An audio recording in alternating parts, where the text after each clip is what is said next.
殺さないんですよ。でばい菌を殺すとも言いますけど、ばい菌は殺されるものもあるでしょうけれども、いいですよ、それはいらない、ばい菌を殺すものもあるでしょうけども、耐性菌って薬剤耐性菌変わるんです。こればい菌がパワーアップしてものすごく強くなって、抗生物質が今度効かなくなってくる。抗生物質飲んでもこのばい菌が死なない。この菌のところで言えば結核菌がこっちに入りますね。結核菌はこれですよ。だけど結核になって抗生物質をされますけど、まだ耐性菌がかかるということで、今結核に効く抗生物質ないんですよね。それからカビは抗生物質では死にません。カビも。なので抗生物質で白血球を殺してますと、いつもカビとか繁殖しないようにとか、ばい菌が繁殖しないようにとかね、それからウイルスを殺したりとか、そういうことをいつもやってくれてるもののこの白血球と善玉を殺してしまうので、こういうことになってしまうわけです。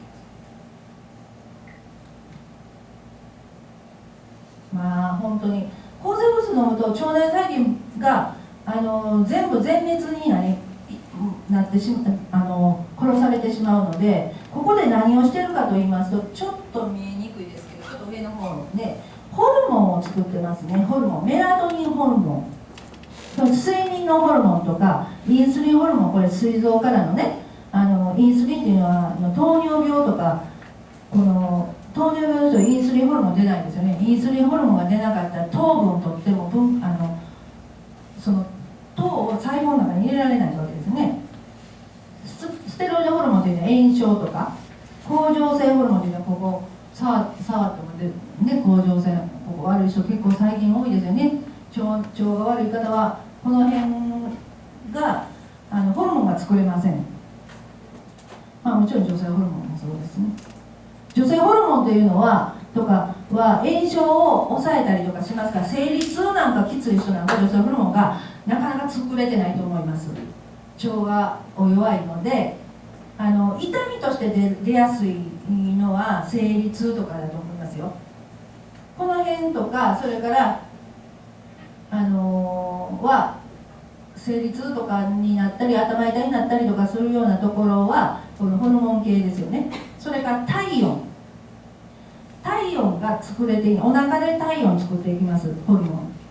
なので、体温それからこっちですね、酵素は1万種ぐらいの酵素がありますけれども、ご自分でどれだけ作られてるかはその人によって違います。というのはミネラルをどんだけ取ってるかですね。ミネラルの元素がカルシウムだけしか取ってないとかそうなると、その何種類しか作れませんし、カルシウム、マグネシウム、セレンとか亜鉛とか銅とかゲルマニウムとかいろんなたくさんの種類のミネラルを取ってないとホルモンも酵素も作れないんです。でホルモンというのは100種類以下だとですけど、酵素の場合は何千種類か何万種類ですから、ご自分のその食べるものによっては酵素の具合がこの辺が全部作れなくなる、順番にどこかが作れなくなる、そうなってくると病気ですよね。だからお医者さんに行ってホルモンの合成、酵素の合成品をお薬としてもらってるだけなんです。だけど実際はですよ、食べるもので腸が作ってるわけです。自分たちは薬なんてもらわに行かなくても、自分の体できちっとホルモンと酵素というものを作って生命維持ができてますから、頭痛になったりとか、ああだこうだこうだああだというようなことは絶対ないんです。健康でいられるわけですよ。なので腸が悪かったら女性ホルモンが作れないっていうところは自覚症状として出てきますから、痛みが出てきたりとかしんどいとかっていうことが出てくると同時に、私はチャクラの1234567全てこの正中線のところチャクラの1は婦人科系ですよね。2は腸です。3は肝臓、4は心臓とか、それから甲状腺、下垂体、この辺のホルモン全体的にこれが女性ホルモンだけは悪いんです、私甲状腺大丈夫ですって、いやいや大丈夫じゃないと思いますよ。ステロイドホルモンだから。ホルモンの原料というのはアミノ酸、ミネラル、ホルモンは誰が作ってるかというと腸内細菌が作ってるんですね。もうどんどん解明されていってます。今ビタミンもビタミン B は全部作ってます。なので小さい子供がっておかしいね、人参嫌い、野菜嫌い、ネギ嫌いっていうのはビタミンは自分で腸の中で作られてますから嫌いでもいいんですよ。取らなくてもいい。だんだん腸が善玉菌が少なくなると野菜を食べたいわ、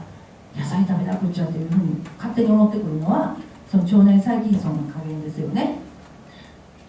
でこの3つでビタミンもどんどん作ります。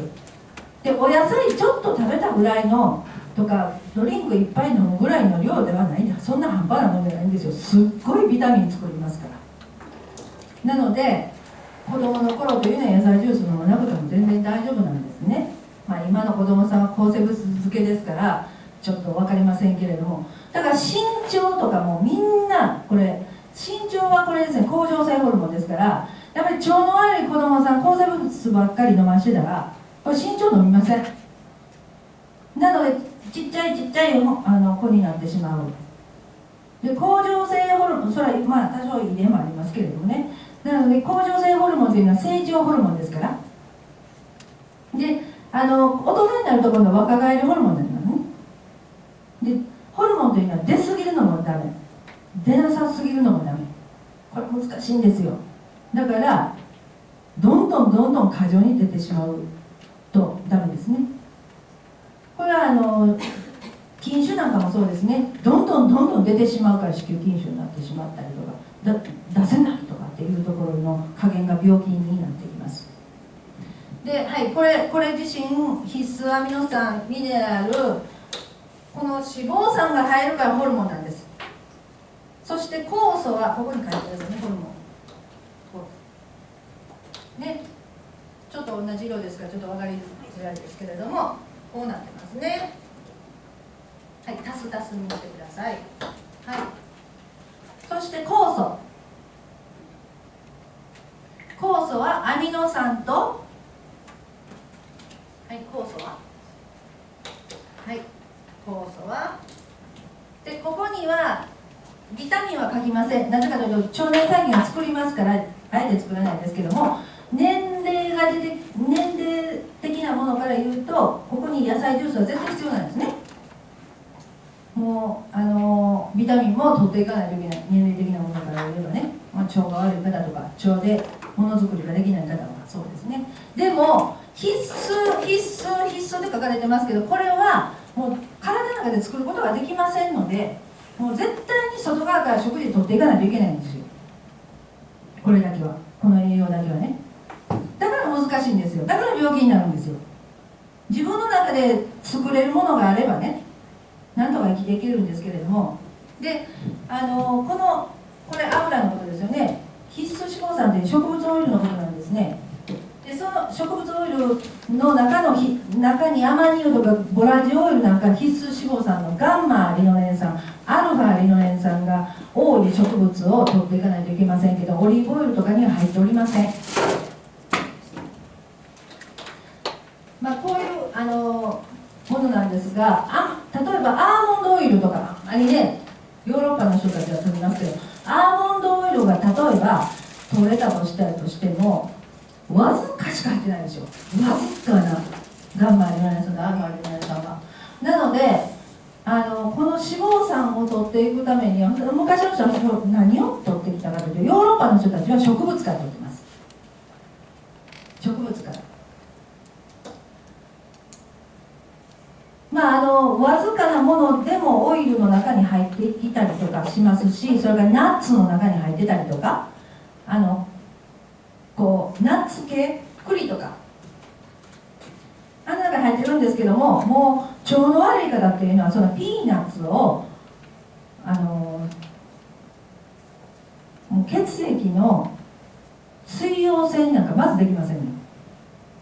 今の方、最近の方っていうのはほとんど分解できずに便が出てます。もっとひどい人でしたら、昨日すき焼き食べたかっていうのはすぐ分かる。もう匂いがもう肉の腐った匂いと、白滝のとかえのき、そのまま出てきますから、もう分解できないんです。ピーナッツ食べてもね。だからピーナッツはいい栄養なんですけど、まず取れないですね。なので日本人はどっちかというと、必須脂肪酸は何から取ってきたかといったら魚の頭ですね。でその魚の頭にガンマリノレン酸とアルファリノレン酸が、これ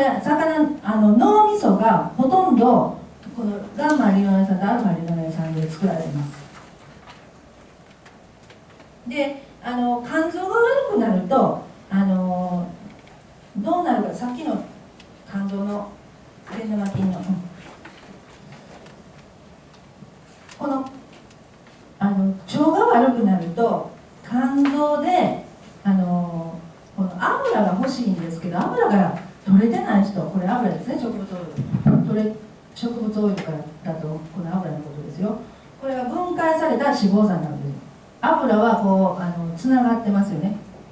でこういう油とか、それからこれで脳み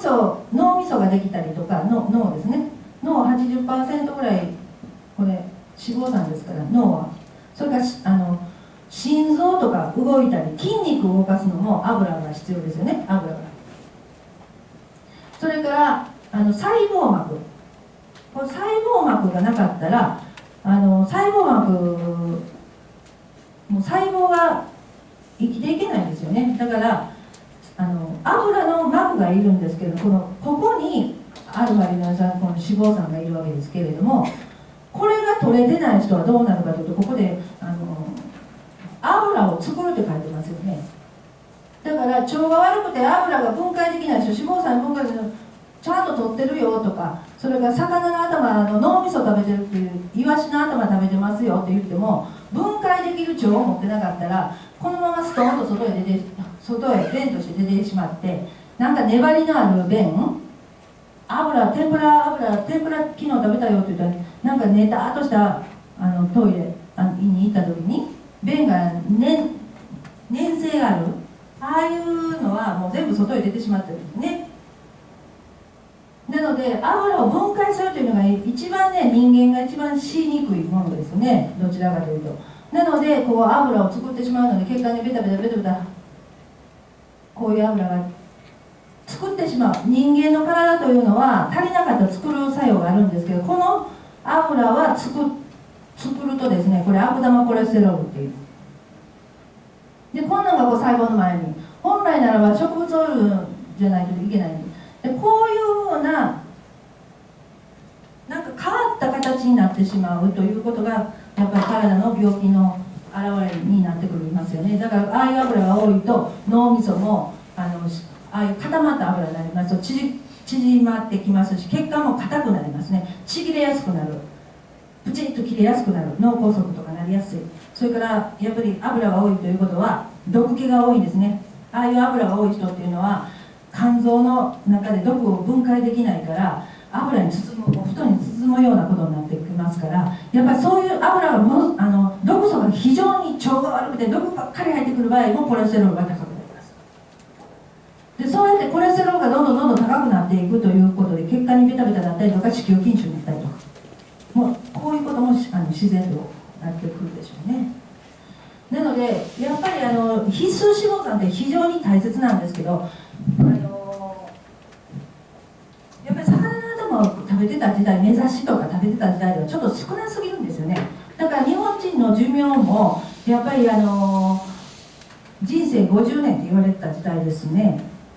だけどヨーロッパの方から植物オイルとかが入ってきて、これわずかな植物オイルですけども、やっぱりガンマリノレン酸、アルファリノレン酸少しずつ入ってきてるんですね。だから長寿になってきましたね。やっぱり鎖国の時代はタン明系でした。というのはこれホルモンが作れるようになったわけですよ。だから体の中でホルモンが作れるようになって体温ができるようになった。それが酵素なんかもこう卵とか牛乳とかタンパク質が入ってきたっていうのも長生きの一つだと思う。食生活が変わった。だけどこれがですよ、だから子供をバンバンにできましたよね。戦後戦争が終わっていろんなもの、ヨーロッパとかアメリカからいろんなそういうふうなそのタンパク源もできるようになってきたし、そういう植物オイルなんかも入ってきたっていうので、これで寿命が伸びてきたと思います。だけどですよ、その反面抗生物質、薬がものすごくやっぱり先進国でこれだけうわーっと経済が上がって日本みたいに世界第2位まで上がった国って今までなかったんですよね。その分防腐剤はいっぱい入ってる、加工食品はいる、食べるものは豊富になって保存量がある、そして薬って世界第2位ですね。薬を使う国っていう日本は何でもかんでも薬になって、どこがおかしくなったかと言いますと、やっぱり腸なんですよ。いくらいいものが入ってきましたよって言っても結局それを分解する能力もないし、全部便秘下痢になってくるということになってくるわけですけども、これをですね、悪玉コレステロールをですね、今度善玉コレステロールというのを聞いたことありますか？血液検査で悪玉コレステロール LDL、 善玉コレステロール HDL というのがあるんですね。で、善玉コレステロールというのは植物オイルのことで、植物オイルをどんどん取っていくと、この HDL がこのわけのわからないこの毒素みたいなものをですね、回収してきて肝臓へ戻すんです、本来は。だから植物オイルは絶対取っていかないといけないんですよということでね。それも必須脂肪酸を取っていかないといけないですよ。で、その必須脂肪酸がたくさん入っているものはいいに決まってますよね。なのでこの肝臓から肝臓へ戻してきて、そして肝臓から油を捨てるわけですね。油を捨てるっていうことだから、やっぱり植物オイルを取っていかないと、オイルといいますか必須脂肪酸を取っていくというのは非常に脳を作ったり細胞膜作ったりとかね、それからホルモンを作ったりとか、それから悪い油を捨てたりとかするのには絶対必要なんですよ。絶対に必要なのに、ノンオイルドレッシングとかね、わけのわからないことを言ったりとかで、そういうことではダメだっていうことでは、これからちゃんとそういうものが必要なんだということだと思いますね。そういうことでですね、腸っていうところがね、大事であるということなんですが、このホルモンのところが、そしたらホルモンはすごく大事です。体を本当に血圧、体温、生命維持に絶対に必要なことですよね。なので体温が低いということは、これはもうそこでまた分かるわけですよ。外側の、髪の毛が薄くなってきたなとか、乾燥してるなとか、呼吸が増えてきたなとか、目が取られたなというのと一緒で、体温が下がってきたということは、これはもしかして腸が悪いのかなっていうことになるわけです。で、日本人の体温の話ですけども、日本人の体温はだいたい、それでちょっとクイズしてる暇もないのでだいたい平均どうしようかな、どれぐらいが良いと思いますかって言ったらもう分かりますよね。何とか分かります？だいたい体温のいい36度5分。はい、他37度。はい、ないですね。で、低体温っていうのはどれぐらいか分かりますよね。35度台ですよね。そうなんですよ。35度台になると、低体温になってくると、これはもう何が悪いのかっていうと、免疫白血球とかももうおとなしくなってしまうし、活性化もしないしっていうことでは冷え性とかっていうことですけど、腸が冷えるんですね。特にですね、低体温になるとがんになりますね。35度台でがんが発生していくということで、免疫がもう活性化しませんので、がんがどんどん増えていくんですよ。で、がんは夜活性化します。で、アメリカ人と日本人の体温の差っていうのが、アメリカ人は37度です。日本人は36度3分とか34とかって言いますね。日本人の方が低体温です。で、アメリカ人は病気は心臓病が多い。これはですね、肉の食べ過ぎですわね。コレステロールが高い。心臓病がものすごく多いです。もう本当にバーン倒れる人ばっかり、心臓病で。食生活はもうね、だけど日本はがんが多いんです。2人に1人ががんです。でですね、体温が低いということは非常に悪い傾向なんですけれども、37度というのが平熱なんですよ。で、赤いところじゃないとダメですよということなんです。赤いところが平熱、人間として。だから36度5分でも低い方なんですね。で、これをいかに上げていくかっていうことがものすごく大変なんですけど、この腸内細菌の力を借りる。だから最近の子供たちもね、抗生物質飲みすぎてもう体温ものすごく低いね。で、体温が低いということはもう免疫が低いというふうに思っていただいたらいいと思います。ここでですね、最初今日ちょっといつもこの回でしか喋らないんですけれども、ちょっと脱線しますけれども、ちょっと今日はそのままにしておいて、骨っていうところに神経がものすごくあるんですよ。これ膝ですね。膝のところに骨がいっぱいあって、骨のところに神経とか血液と血管が来てるんですよ。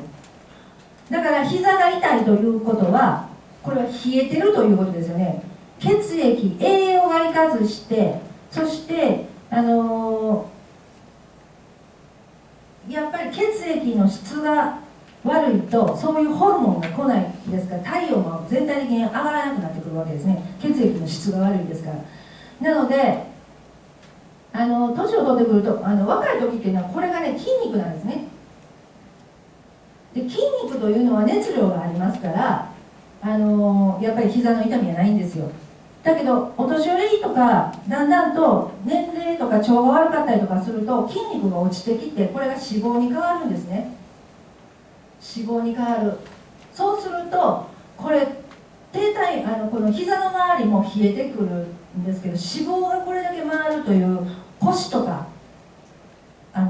お肉がついてくるということは冷えるということになってきます。脂肪が多い人ほどドライアイスを巻いてるような状況になってくる。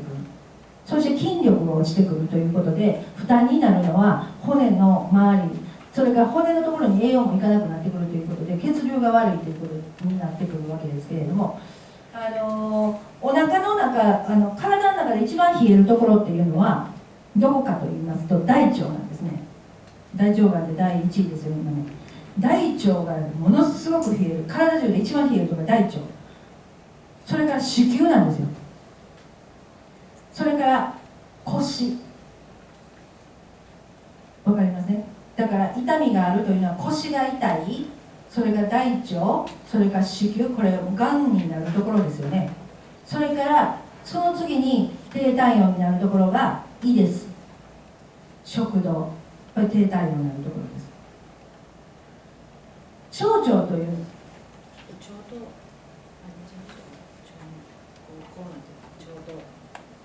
腸と大腸ちょっと腸のね写真があったので見つけてもらいますけど、そういうことでですね、冷え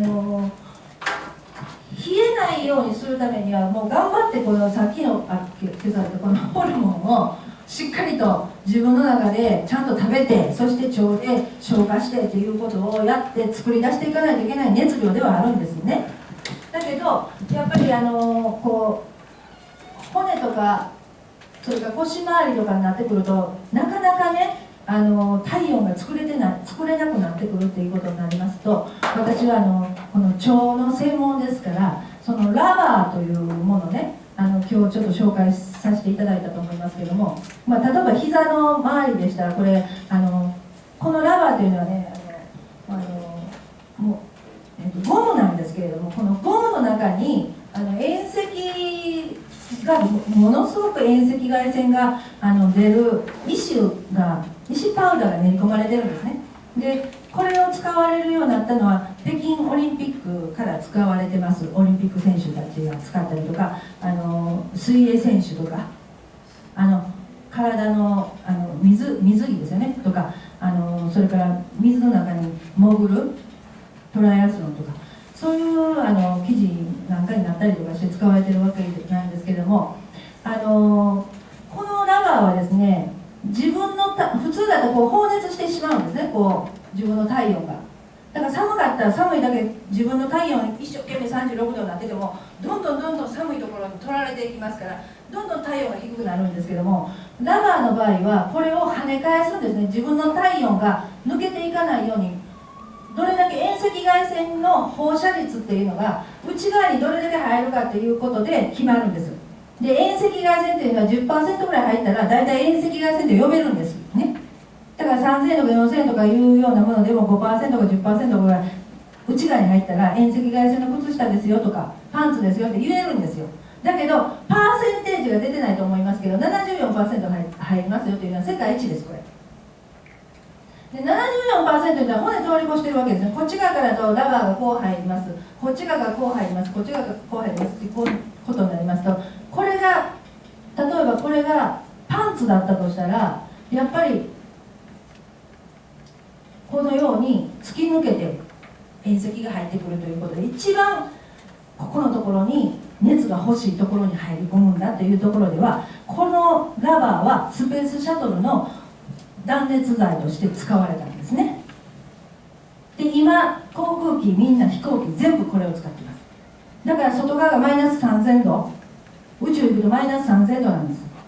で私たちが飛行機に乗っていくとマイナス50度とか60度になる。それでも飛行機の中断熱されてるから T シャツ1枚でいられるのは断熱材がしっかりしてるからですね。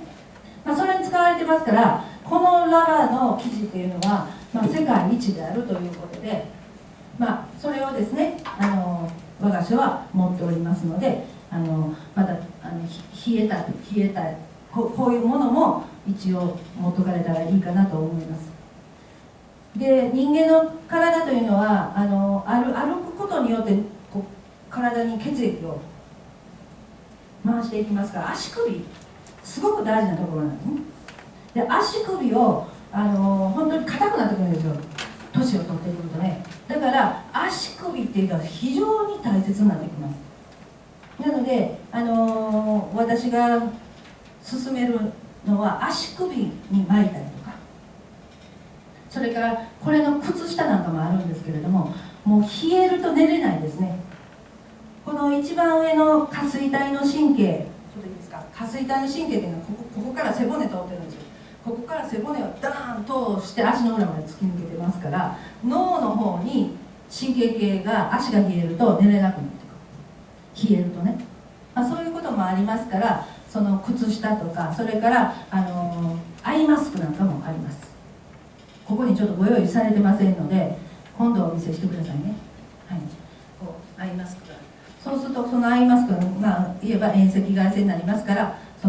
このお肌の調子も良くなりますけど、この一番奥のところに下垂体というホルモン、全てのホルモンを調節する機能があったり、視床下部という神経系、全ての神経をコントローラーがこの脳の奥にあるわけですね。ちょうどこことこことのこう入ったところにあります。そういうことでこういうものも活用しながらされていけばどうかなとは思っておりますので、ちょっとご紹介しました。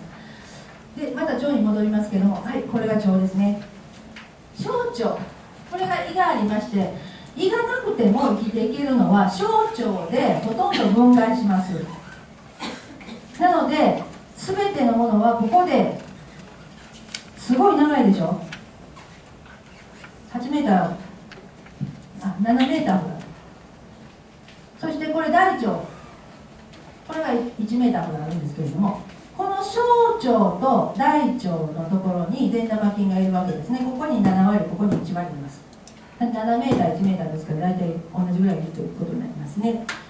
でここのところで、体温を作ったりホルモンを